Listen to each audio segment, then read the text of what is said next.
विद्यार्थ्यांनो, आज आपण इतिहासाच्या या घटकामध्ये 1.2.7 म्हणजे इतिहासातील प्रमुख संकल्पना व संज्ञा यांचा अभ्यास करणार आहे. यापूर्वी आपण इतिहास म्हणजे काय, इतिहासात कशाच्या नोंदी केल्या जातात, काय गैरसमज आहे, इतिहासशास्त्र की कला या विविध बाबींवर चर्चा केलेली आहे. आज आपण बघतोय की संकल्पना आणि संज्ञा याचा विचार करतोय. आता प्रत्येक शास्त्राची स्वतंत्र अशी एक भाषा असते, जशी सर्वसामान्यांची भाषा असते, काही विशिष्ट संकल्पना देखील असतात. आता शास्त्राचे स्वरूप समजून घेण्यासाठी या शास्त्रांच्या संकल्पना आणि संज्ञा समजून घेणं अगत्याचे असतं. जसं की बघा, प्राचीन हा शब्द मराठी भाषेत केवळ जुना, पुराणा या अर्थाने सर्रासपणे आपण वापरायचो, ठीक आहे. पण इतिहासात मात्र प्राचीन या शब्दाला एक विशिष्ट कालसापेक्ष, कालखंड सूचक असा अर्थ आहे. जसं की इसवी सन सणाच्या 12व्या शतकापर्यंतच्या काळाला प्राचीन काळ हे संबोधले जाते. त्यानंतरच्या काळाला मध्ययुगीन काळ आणि आजच्या काळाला अर्थातच आधुनिक काळ, ठीक आहे. या सगळ्या संकल्पना झाल्या प्राचीन, मध्ययुगीन, आधुनिक. आता कालगणनेच्या संदर्भातील युग, कालखंड, शतक, दशक, सहस्त्रक, शतकांचा पूर्वार्ध, उत्तरार्ध असे शब्दप्रयोग इतिहासात सर्रासपणे केले जातात. त्याचबरोबर क्रांती, उत्क्रांती, परिवर्तन सारख्या शब्दांनाही एक वेगळाच अर्थ प्राप्त झालेला आहे. इतिहासातील कार्यकारण भाव शोधणे याला एक वेगळा अर्थ असतो. पुराव्याचे विश्लेषण करण्यासाठी काही पद्धती असतात. कार्बन 14 या संज्ञेतून इतिहास संशोधनाची एक रासायनिक प्रक्रिया ध्वनित होते. हे झालं संज्ञा आणि संकल्पनांच्या बाबतीत. आता बघतोय कालगणना. कालगणनामुळे खरंच तर गतकाळातील घटनांना नेमका अर्थ प्राप्त होत असतो. किंवा काय झालं, कोणत्या वर्षी झालं, कोणत्या दिवशी झालं हे त्यातून अभिप्रेत होतं. गतकाळातील हजारो शेकडो वर्षाची वाटचाल रेखाटणे हा प्रगत मानवी जीवनाचाच विशेष राहिलेला आहे. अगदी प्रारंभीपासून पाहतो आहे तर रानटी अवस्थेमध्ये माणसाचं जीवन होतं आणि आज आधुनिक अवस्थेमध्ये आपण माणसाची प्रगती बघत असतो. प्रौढत्व, म्हातारपण, मरण हा देखील एक अवस्थांचाच काळ आहे. जसं उदाहरणार्थ बघा ना, एखादं रोपटं लावण्याच्या पूर्वी आपण बीज लावतो, त्याचं रोपटं तयार होतं, मग झाड होतं, मग प्रचंड वृक्ष तयार होतं. ही जशी प्रक्रिया आहे, म्हणजे दिवसेंदिवस काय तर त्याच्यामध्ये जी वाढ होत असते, यासारख्या गोष्टींचा आपण समावेश काय करतो या कालगणनेमध्ये करत असतो. आता सूर्य आणि चंद्राच्या भ्रमणांचा शोध सुरू झाला. त्याच्यानंतर पृथ्वीचे स्वतःच्या आसाभोवती फिरणे या गोष्टीचे ज्ञान माणसाला होत गेले. सातत्याने प्रभावी असलेला हा काळ भूत, वर्तमान आणि भविष्य संबोधत असतो, ठीक आहे. यासारख्या गोष्टीमुळे लक्षावधी वर्षाच्या कालगणना जगातल्या इतर प्राचीन संस्कृतींनीही जोपासलेल्या आपल्याला लक्षात येतं. आता कालखंडानुकरण, कालखंड, ठीक आहे. आता कालखंड म्हणजे की जसं की लक्षावधी वर्षाच्या वाटचालीत असे काही प्रसंग आले, घटना घडल्या, वैचारिक स्फुल्लिंगे फुलली, नवी संकल्पना आल्या. त्याच्यामुळे काय, दुसरे शब्द सांगायचे झाले तर नवे युग अवतरले, कालखंड सुरू झाला. आता काहीतरी विलक्षण, चिरंतर टिकणारी घटना घडेपर्यंत नव्या प्रसंगाने, विलक्षण अशा एखाद्या शोधाने गतयुगाला मागे टाकणे आणि मानवी समाजाने नव्या युगाचे स्वागत करणे. आता आपल्याला पूर्वी काही माहिती पाहिजे असेल तर आपल्याला ती न्यूजपेपर, वर्तमानपत्रातून कळायची. आज आपल्याकडे नेट आहे, मोबाईलवर आपल्या, म्हणजेच काय तर काळानुसार काय झालेलं आहे तर यंत्रामध्ये देखील परिवर्तन होत चाललेलं आहे. आता पूर्वी होता पाषाण युग.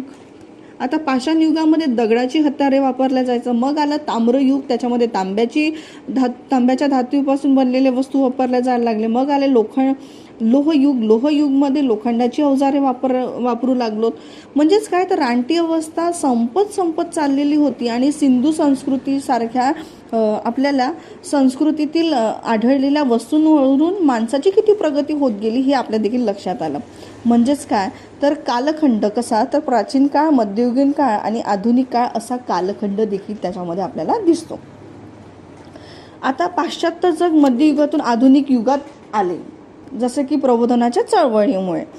पाषाण ते यंत्रयुग आणि आजचं हे माहिती युग. म्हणजेच काय तर इंटरनेटमुळे माहिती युगात आज आपण प्रवेश केलेला आहे. यंत्रयुगापर्यंतची नव्हे तर माहिती युगापर्यंतची ही वाटचाल कालखंडानुकरणामुळे काय झालेली आहे तर युग संकल्पनेमुळे अधिकच स्पष्ट होत जाते.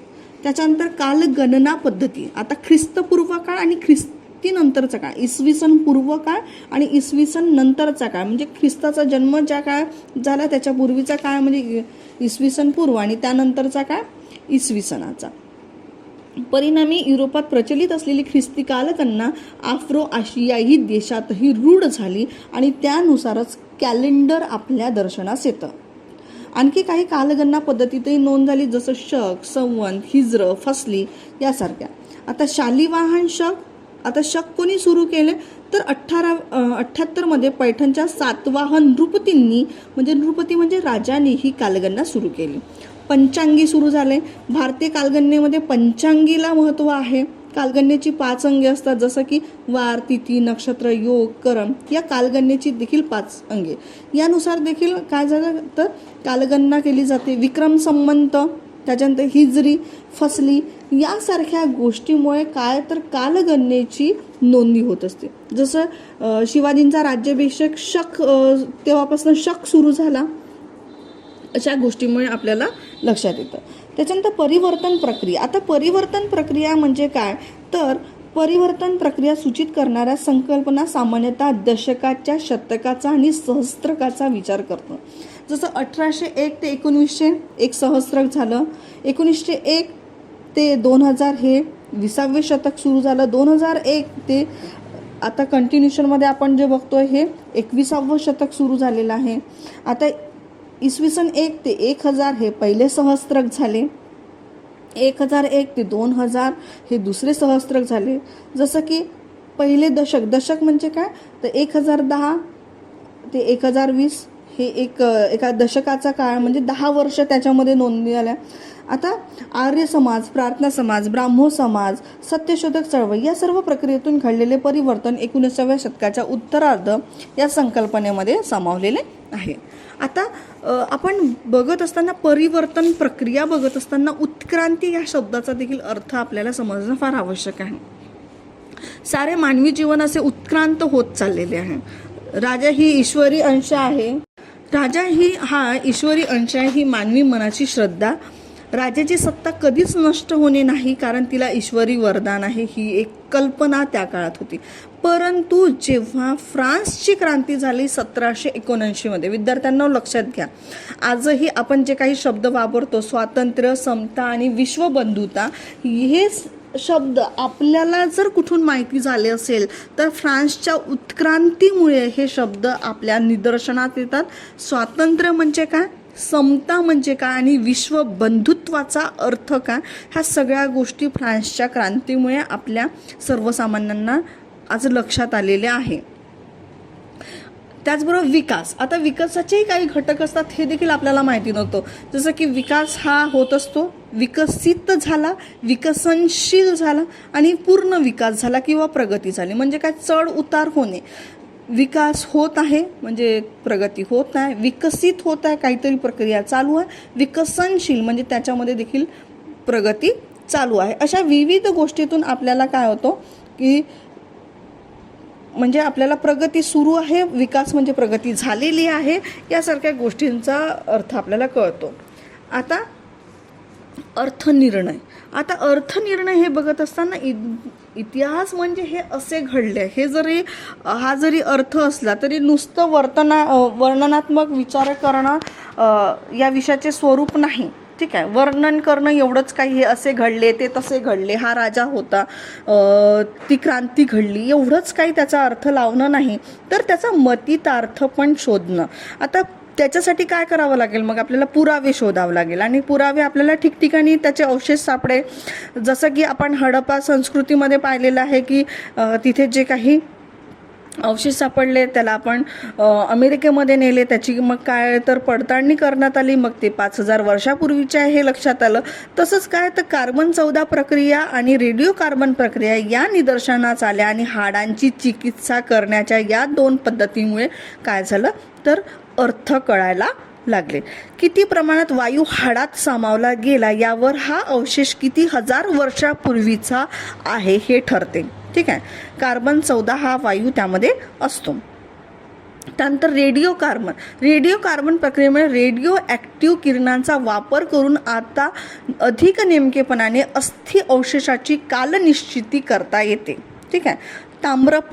ताम्रपट किंवा शिलालेखावरून महत्त्वपूर्ण माहिती कळते की हे केव्हा लावलेलं आहे, कोणत्या काळातला आहे, त्यातली तिथी काय, वार काय, नक्षत्र काय, म्हणजे लिपीशास्त्राच्या निकषावरूनही अस्सलता आपल्याला तपासता येते. हस्तलिखित म्हणजे कागदाची जाडी काय, रंग काय, आकार काय, किती काळ त्या कागदाला झालेला आहे हे इतिहास तज्ज्ञांच्या मदतीने आपण माहिती करू शकतो. त्याचबरोबर भाषेचे स्वरूप बदलत चाललेलं आहे. आता 19व्या शतकातील भाषा यात खूप असा परिणाम झालेला आहे. नवे शब्द आलेले आहे, जुने कालबाह्य झालेले आहे, पुराव्याचा काळ आता ठरत आहे. आणि या सर्व गोष्टीमुळे काय होतं आहे की इतिहासामध्ये अर्थनिर्णयाची प्रक्रिया देखील सुरू झालेली आहे. त्याच्यानंतर पारिभाषिक शब्द. आता पारिभाषिक शब्द म्हटल्यानंतर आपण आत्तापर्यंत जेवढं काही शिकलो, इतिहास म्हणजे मानवी जीवनाची वाटचाल, पुरातत्वीय साधने म्हणजे काय, अस्थि अवशेष, दगडी हत्यारे. पुराभिलेखीय साधने म्हणजे काय, तर तालपत्रावर कागदावर नोंदविलेल्या पुरावे. प्रथम दर्जाची साधने काय, तर प्रत्यक्ष पाहिलेल्या शिलालेख, ताम्रपट वगैरे. दुय्यम दर्जाची साधने काय, तर कुणीतरी नोंद घेतलेली आहे, लेख लिहिलेले आहे, पत्रे लिहिलेली आहेत ते. वस्तू संग्रहालय म्हणजे नेमकं काय, ऐतिहासिक वस्तूंचा संग्रहालय. प्राचीन काळ म्हणजे काय, इसवी सनाच्या 12व्या शतकापर्यंतचा काळ म्हणजे प्राचीन. मध्ययुगीन काळ म्हणजे काय, प्राचीन काळानंतरचे युग. आताचं नंतर मधला काळ म्हणजे मध्ययुगीन काळ. युग म्हणजे काय, तर एक विशिष्ट कालखंड. उत्क्रांती म्हणजे काय, मानवी जीवनामध्ये झालेली क्रमाक्रमाने परिवर्तन. क्रांती म्हणजे काय, आमूलाग्र बदल मानवी जीवनातला. अर्थनिर्णय म्हणजे काय, ते गतकालीन घटनेचे वाटचालीचे ती कशी घडली, तिचे विविध पैलू काय, तिचं मतितार्थ कोणतं याविषयीचे पुराव्यानुरूप केलेले विश्लेषण म्हणजे या सगळ्या झाल्या पारिभाषिक शब्द.